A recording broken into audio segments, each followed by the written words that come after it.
ബില്ലുകളിൽ തീരുമാനമെടുക്കാൻ രാഷ്ട്രപതിക്കും ഗവർണർക്കും സമയപരിധി നിശ്ചയിച്ച സുപ്രീം കോടതി വിധിക്കെതിരെ ചോദ്യം ഉന്നയിച്ച് രാഷ്ട്രപതി ദ്രൗപദി മുർമു.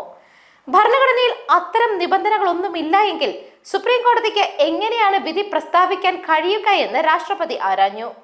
തമിഴ്നാട് സർക്കാർ ഗവർണർ RN രവിക്കെതിരെ സമർപ്പിച്ച ഹർജിയിൽ ബില്ലുകളിൽ തീരുമാനമെടുക്കാൻ സുപ്രീം കോടതി 3 മാസം സമയപരിധി നിശ്ചയിച്ചിരുന്നു. ഈ വിധി രാഷ്ട്രപതിക്കും ബാധകമായിരുന്നു. പിന്നാലെയാണ് രാഷ്ട്രപതിയുടെ നിർണായകമായ നീക്കം വന്നിരിക്കുന്നത്. News desk Megnavision. Colonel Sofia ഖുറേഷിക്കെതിരെ ആക്ഷേപകരമായ പരാമർശം നടത്തിയ മധ്യപ്രദേശ് മന്ത്രി വിജയ് ഷായ്ക്കെതിരെ കേസെടുത്തിരിക്കുകയാണ്. ബുധനാഴ്ച രാത്രി ഇൻഡോർ ജില്ലയിൽ FIR രജിസ്റ്റർ ചെയ്തതായി അധികൃതർ അറിയിച്ചു. വിജയ് ഷായ്ക്കെതിരെ 4 മണിക്കൂറിനുള്ളിൽ കേസെടുക്കണമെന്ന് പോലീസിന് മധ്യപ്രദേശ് ഹൈക്കോടതി കർശന നിർദ്ദേശം നൽകിയിരുന്നു. ഇതിന് പിന്നാലെയാണ് ഇപ്പോൾ നടപടി സ്വീകരിച്ചിരിക്കുന്നത്. ഹൈക്കോടതി ഉത്തരവിനെ തുടർന്ന് BJP മന്ത്രി വിജയ് ഷായ്ക്കെതിരെ നടപടിയെടുക്കാൻ നിർദ്ദേശം നൽകിയതായി മുഖ്യമന്ത്രി മോഹൻ യാദവ് എക്സിൽ കുറിച്ചു. അതേസമയം സൈനിക ഉദ്യോഗസ്ഥക്കെതിരെ നടത്തിയ വിവാദ പരാമർശത്തിന് വിജയ് ഷാ വീണ്ടും ക്ഷമാപണം നടത്തി. സഹോദരി സോഫിയയെയും സൈന്യത്തെയും താൻ ബഹുമാനിക്കുന്നുണ്ട് എന്നാണ് മന്ത്രി പിന്നീട് പറഞ്ഞത്. News desk മെഗ്നവിഷൻ.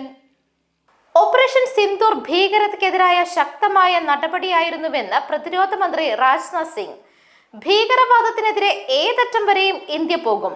ഭീകരർക്ക് അഭയം നൽകുന്നത് പാകിസ്ഥാൻ അവസാനിപ്പിക്കണം. ഓപ്പറേഷൻ സിന്ദൂർ രാജ്യത്തോടുള്ള പ്രതിബദ്ധതയായിരുന്നുവെന്നും രാജ്നാഥ് സിംഗ് കൂട്ടിച്ചേർത്തു.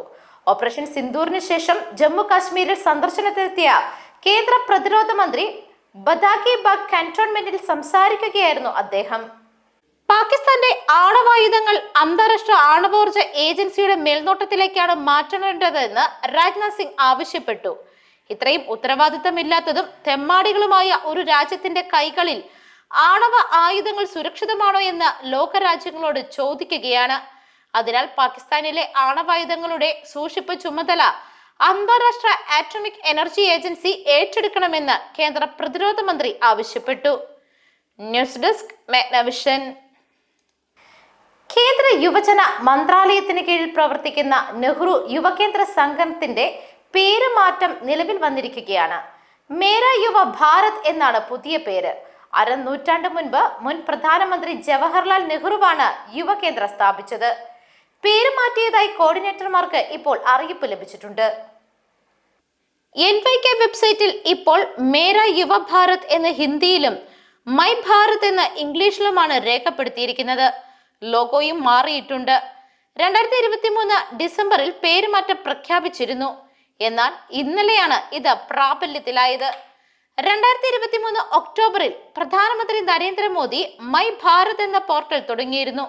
അന്നു മുതൽ NYKSന്റെ എല്ലാ പരിപാടികളും ഈ പോർട്ടൽ വഴിയാണ് നടന്നിരുന്നത്. 1972 ലോകത്തിലെ ഏറ്റവും വലിയ യുവജന സംഘടനകളിൽ ഒന്നായ നെഹ്റു യുവകേന്ദ്ര സംഘടൻ സ്ഥാപിച്ചത്.